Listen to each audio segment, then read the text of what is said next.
Assalamualaikum warahmatullahi wabarakatuh. Berjumpa lagi di channel Belajar Prestasi. Pada pertemuan kali ini kita akan belajar tentang teks eksplanasi. Materi ini kita jumpai pada pembelajaran Bahasa Indonesia kelas 11 SMA. Untuk lebih jelasnya, tonton terus video ini. Kita akan belajar tentang teks eksplanasi.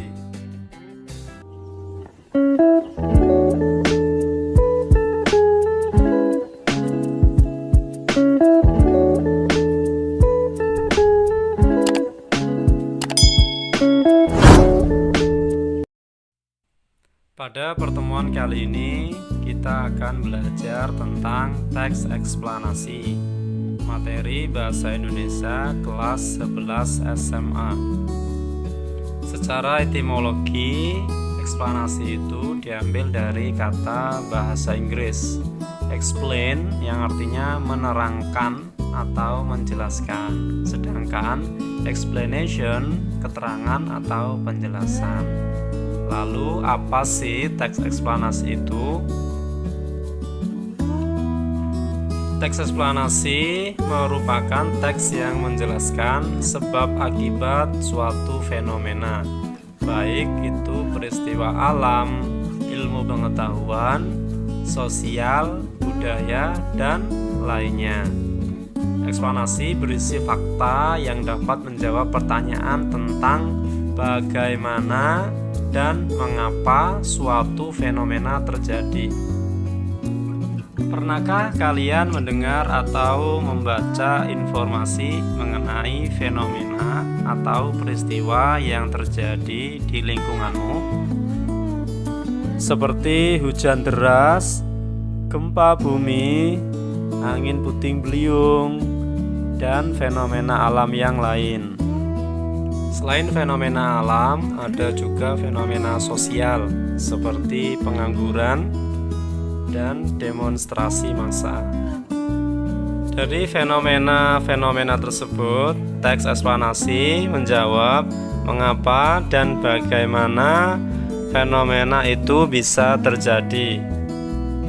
Ciri-ciri teks eksplanasi yaitu bersifat ilmiah, logis, dan objektif. Struktur teks eksplanasi. Yang pertama, pernyataan umum.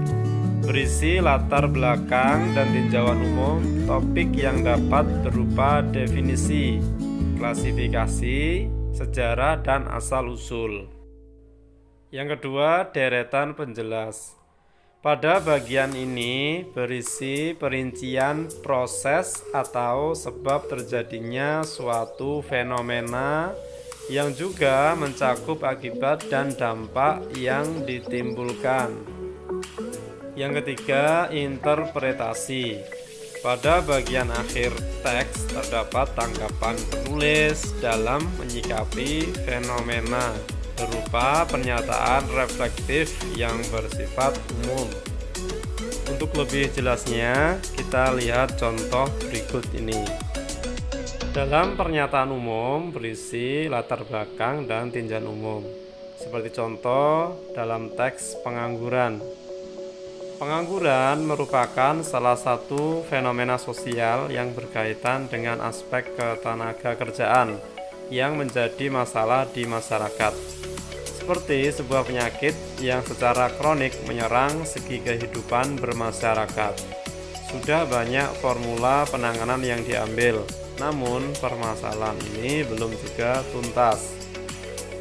Contoh berikutnya di deretan penjelas. Pada bagian ini berisi perincian proses atau sebab terjadinya suatu fenomena. Contoh dalam teks. Bukan hanya di Indonesia, permasalahan pengangguran ini ditemukan di hampir semua negara. Setiap pemerintahan di dunia menjadikan masalah pengangguran menjadi agenda utama. Secara umum, banyak yang mengartikan bahwa pengangguran adalah orang dewasa yang tidak bekerja, sedang mencari pekerjaan atau tidak memiliki pekerjaan secara formal dan tidak mendapatkan penghasilan. Selain itu, Badan Pusat Statistik (BPS) secara spesifik memberikan definisi tentang pengangguran, yaitu orang-orang yang bekerja kurang dari 1 jam setiap minggu. Ada beberapa faktor yang sangat mendasar yang menjadi penyebab terjadinya pengangguran.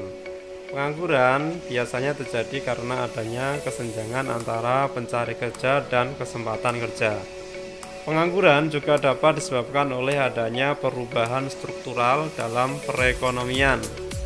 Perubahan ini menimbulkan kebutuhan terhadap tenaga kerja dengan jenis atau tingkat keterampilan yang berbeda, sehingga kualifikasi yang dimiliki oleh pencari kerja tidak sesuai dengan tuntutan yang ada. Dan yang sering juga terjadi adalah pengangguran yang disebabkan oleh pemutusan hubungan kerja terhadap karyawan dan buruh. Akibat terjadinya pengangguran yaitu menimbulkan berbagai persoalan ekonomi dan sosial bagi yang mengalaminya. Orang yang tidak mempunyai mata pencarian juga tidak mendapat penghasilan, dan yang tidak berpenghasilan tidak dapat membelanjakan uang untuk membeli barang kebutuhan hidup. Bila jumlah pengangguran banyak, pasti akan timbul kekacauan sosial. Jumlah gelandangan meningkat pesat, selanjutnya berpotensi menimbulkan kriminal. Struktur berikutnya yaitu interpretasi, yaitu pada bagian akhir teks terdapat tanggapan penulis dalam menyikapi fenomena berupa pernyataan reflektif yang bersifat umum. Seperti contoh di layar.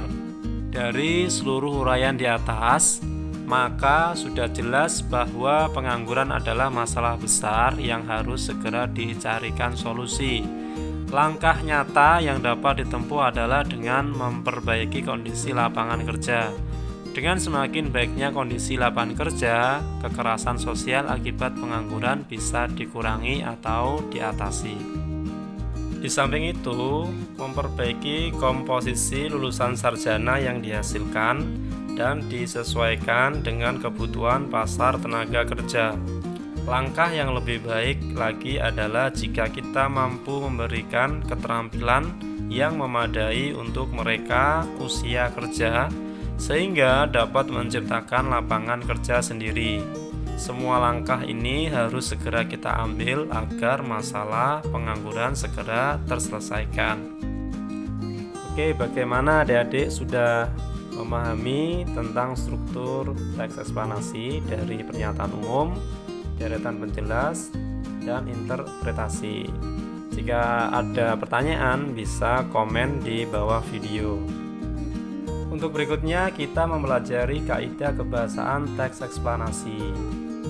Yang pertama, pembahasan topik lebih fokus pada hal-hal yang bersifat umum atau generik, sifatnya umum, tidak pribadi atau individual. Yang kedua, dalam menulisannya harus menggunakan istilah-istilah yang ilmiah yang dapat dibuktikan kebenarannya. Yang ketiga, penulisannya banyak menggunakan konjungsi kausal dan waktu. Contoh, sebelum, pertama, jika, kemudian, sehingga, dan lain-lain. Ciri kebahasaan teks eksplanasi. Yang pertama, konjungsi kausalitas, antara lain sebab, karena, oleh sebab itu, oleh karena itu, sehingga. Dan yang kedua adalah konjungsi kronologis atau hubungan waktu, seperti kemudian, lalu, setelah itu, pada akhirnya. Pola pengembangan dalam menulis teks eksplanasi. Yang pertama, pola pengembangan sebab akibat. Dalam hal ini, sebab dapat bertindak sebagai gagasan umum, sedangkan akibat sebagai perincian pengembangannya. Namun demikian dapat juga terbalik. Akibat dijadikan sebagai gagasan umum, maka perlu dikemukakan sejumlah sebab sebagai perinciannya. Contoh pola pengembangan sebab akibat. Gempa bumi melanda wilayah bagian selatan daerah istimewa Yogyakarta, Sabtu 27 Mei 2006 pukul 5.54. Kekuatan gempa bumi tercatat 6,2 skala Richter pada kedalaman 17,1 km. Pusat gempa terletak pada posisi kurang lebih 25 km barat daya kota Yogyakarta. Gempa ini mengakibatkan puluhan orang meninggal, beberapa orang luka-luka, sejumlah bangunan roboh dan mengalami kerusakan. Selain itu, dilaporkan juga terjadi longsoran dan kerusakan berat pada pemukiman dan bangunan lainnya di Kabupaten Bantul karena dekat dengan sumber gempa bumi. Pola pengembangan kedua yaitu pola pengembangan proses. Proses merupakan suatu urutan dari tindakan-tindakan atau perbuatan-perbuatan untuk menciptakan atau menghasilkan sesuatu atau perurutan dari suatu kejadian atau peristiwa. Untuk lebih jelasnya kita lihat contoh berikut ini. Contoh pola pengembangan proses. Pada bulan keempat, muka telah kian tampak seperti manusia. Dalam bulan kelima, rambut-rambut mulai tumbuh pada kepala. Selama bulan keenam, alis dan bulu mata timbul. Setelah 7 bulan, fetus mirip kulit orang tua dengan kulit merah berkeriput. Selama bulan ke-8 dan ke-9, lemak ditimbun di bawah kulit, sehingga perlahan-lahan menghilangkan sebagian keriput pada kulit. Kaki membulat, kuku keluar pada ujung-ujung jari, rambut asli rontok dan fetus menjadi sempurna dan siap dilahirkan. Nah, ini tadi contoh dari pola pengembangan proses. Nah, itu tadi penjelasan kami tentang teks eksplanasi. Apabila kalian belum paham, bisa komentar di bawah video ini, dan mohon dukungan like, komen, share, dan subscribe channel kami agar kami semangat untuk membuat konten-konten berikutnya. Sekian dari saya akhiri. Wassalamualaikum warahmatullahi wabarakatuh.